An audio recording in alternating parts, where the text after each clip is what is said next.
안녕하세요. 메이크센스입니다. 오늘은 컴퓨터 공학 혹은 관련 학과를 전공하지 않았지만 IT 취업을 꿈꾸고 개발자로 커리어를 시작하기 위해 저처럼 국비지원 교육과정이라는 길을 선택하신 분들에게 꼭 드리고 싶은 말이 있어 영상을 준비해보았습니다. 특별히 지금 듣고 있는 국비지원 교육과정이 너무 어려워서 힘들어하고 계신 분들에게 조금이나마 힘이 되었으면 하는 바람을 가지고 제가 6개월 동안 소프트웨어 개발 과정을 수료하면서 얻은 교훈과 경험으로 국비지원 교육과정을 잘 수료하는 데 도움이 될 만한 몇 가지 팁이라고 하면 너무 거창한 것 같고 몇 년 더 빨리 그 과정을 경험했고 지금은 현업에서 또 열심히 근무하고 있는 입장에서의 작은 조언과 큰 응원을 전해드리고 싶습니다. 먼저 처음에는 누구나 어렵다는 것을 꼭 기억하셨으면 좋겠습니다. 저도 비록 지금도 부족한 것이 많아서 매일 공부해야 하지만 교육과정을 듣는 당시에는 정말 아무것도 모르는 상태였기 때문에 강사분께서 수업 시간에 작성하시는 스크립트가 도대체 무슨 뜻인지 하나도 이해가 되지 않았거든요. 비주얼 스튜디오 같은 IDE 하나 설치하는 것도 힘들어서 하루 종일 걸리고 오류가 뜨면 잘 찾지도 못해서 가만히 손든 채로 강사분께서 제자리에 와서 오류를 잡아주시는 차례가 될 때까지 기다렸던 기억이 납니다. 강사분이 작성하시는 스크립트가 너무 어려워서 이해가 잘 안 된다면 그냥 보면서 쭉 따라 써보세요. 처음에 이해가 안 될 때에는 눈으로만 따라간다고 해서 코드 진행이 파악되지 않거든요. 저도 처음에는 내가 뭘 쓰고 있는지도 모르고 그냥 열심히 따라 썼습니다. 코드를 쭉 따라가면서 필요하면 중얼중얼 조용히 소리내어 읽으면서 따라 쓰기도 하고 주석으로 달아주시는 내용 한 글자도 놓치지 않고 똑같이 적으려고 무진장 애를 쓰며 썼습니다. 그리고 수업 후에 그렇게 따라 써놓은 스크립트를 옆에 참고용으로 띄워놓기만 하고 이번엔 최대한 보지 않고 똑같은 코드를 다시 작성해보려고 연습했어요. 막히는 부분이 생길 때는 강사분의 스크립트를 똑같이 적어놓은 코드를 참고했고요. 사실 이 방법은 당시에 강사분께서 알려주신 방법입니다. 그분도 비전공 출신의 개발자셨는데 처음 배울 때는 너무 어려우니까 이렇게 베껴 쓰면서 코드를 아예 통으로 외우는 식으로 공부했다고 하시더라고요. 그러니 지금 이해가 안 되고 어렵더라도 너무 조급해하지 마시고 하루하루 진행되는 내용을 우선 성실히 배우는 것에 포기하지 않으셨으면 좋겠습니다. 혹시 같은 교육과정 내에 전공하신 분들이나 다른 분들이 잘하는 분이 많이 계시면 나만 잘 못 따라가는 것 같은 기분이 들고 좌절감이 느껴질 수도 있는데 저는 그럴 때마다 그래도 내가 여기서 영어는 제일 잘해 하면서 스스로 자존감을 챙겼던 것 같아요. 다른 사람들은 무기를 하나만 가지고 사회로 나갈 준비를 할 때 저는 진짜 무기는 이미 갖추고 있고 또 다른 무기를 준비한다는 생각으로 스스로를 다독이고 힘을 냈거든요. 그리고 또 한 가지 드리고 싶은 팁은 같이 교육과정을 듣는 분들과 스터디를 만드는 것이에요. 스터디를 만들어서 수업이 끝나고 이해가 안 되었던 부분들에 대해서 나누며 복습하셔도 좋고 소규모 프로젝트를 기획해서 함께 진행하시는 것도 추천드리고 싶습니다. 지난 영상에서 말씀드렸던 것처럼 결국 남는 것은 직접 진행했던 프로젝트거든요. 상황이 허락된다면 주말에도 모여서 진행하는 것도 좋습니다.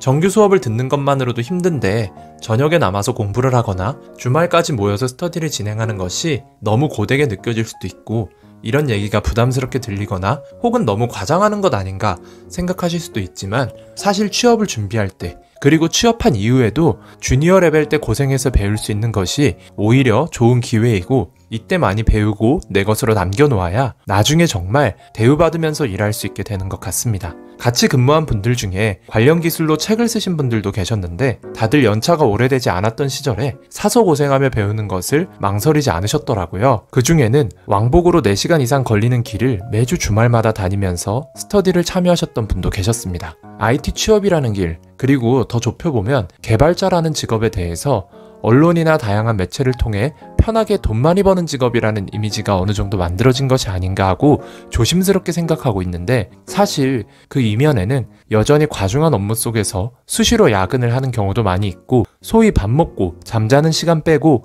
개발만 하는 분들도 많이 계십니다. 그렇기 때문에 처음에 기준치를 낮게 잡아서 조금만 하면 나도 개발자가 될 수 있겠지 하고 생각한다면 힘이 빠지고 포기하는 일이 생길 수 있기 때문에 처음부터 기준치를 높게 잡고 취업한 이후에도 완전한 목표를 이룬 것이 아니라 장기적인 안목으로 점점 개발자다워지고 있는 것이라는 생각을 하며 꾸준히 공부해서 실력을 키울 수 있는 마인드를 가지는 것이 낫다는 말씀을 드리고 싶습니다. 마지막으로 드리고 싶은 얘기는 지금 배우고 있는 것이 어렵고 잘 안 되더라도 붙잡고 자꾸 해보셔야 한다는 것입니다. 직접 해보는 것이 가장 빨리 배우는 방법입니다. 처음에는 도대체 코드를 어떻게 시작하면 좋을지 몰라서 화면에서 깜빡거리고 있는 커서만 한동안 보고 있을지도 모릅니다. 그래도 자꾸 컴퓨터 앞에 앉아서 이렇게 저렇게 생각도 해보고 검색도 해보면서 코드를 작성해보는 것입니다.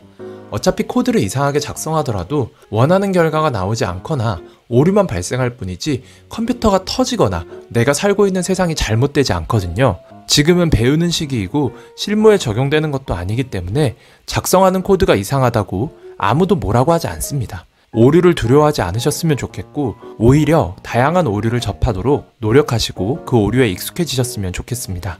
그러다 보면 어느새 코드를 술술 작성하고 있는 스스로를 발견하게 될 것이라고 확신합니다. 그때에도 비록 모르는 것, 막히는 부분을 만나게 될 것이고 구글에 검색해서 찾아보고 같이 근무하는 주변 분들의 도움이 필요할 때도 있겠지만 제가 생각하기엔 그게 개발자인 것 같습니다. 개발자들에 대한 환상과 현실의 차이를 보여주는 재밌는 짤들이 많이 있던데 정말 그렇습니다. 취업을 해서 개발자라는 직업을 가지게 되어도 오류를 만나고 막히는 부분이 생기고 검색하고 물어보고 똑같습니다.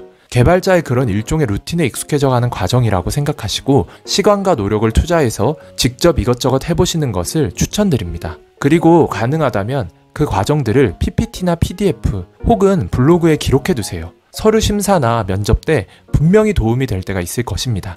국비지원 교육과정을 들으며 어려움을 겪고 계신 분들에게 도움이 되고 싶은 마음으로 꼭 전해드리고 싶은 얘기들을 나누며 영상을 만들어 보았는데 조금이나마 정말 도움이 되었으면 좋겠습니다. 그래도 국비지원 교육을 들으시면서 겪는 어려움 때문에 포기하는 것이 아니라 이렇게 제 영상을 만날 정도로 도움이 될 만한 정보를 찾아보시는 열정을 가지고 계시고 노력을 하시는 분들이기 때문에 이 영상을 보시는 분들은 반드시 좋은 결과가 있을 것이라 확신합니다. 저는 뭔가 의지가 약해지고 힘이 빠지는 것 같을 때마다 영상 하나를 자주 찾아보는 편인데 솔루이트가 에바에스에게 보낸 편지라는 글을 낭독하는 베네딕트 컴버비치 배우의 영상입니다. 아마 이미 보신 분들도 많이 계실 것 같은데 제 영상 밑에 더보기 설명란에 링크 남겨놓도록 할 테니까요. 혹시 동기부여가 필요하신 분들 그 영상 보시고 더 힘을 내실 수 있었으면 좋겠습니다. 영상을 끝까지 시청해주셔서 감사드리며 오늘도 목표에 한 걸음 더 가까워지는 하루가 되기를 바랍니다. 이상으로 메이크센스였습니다.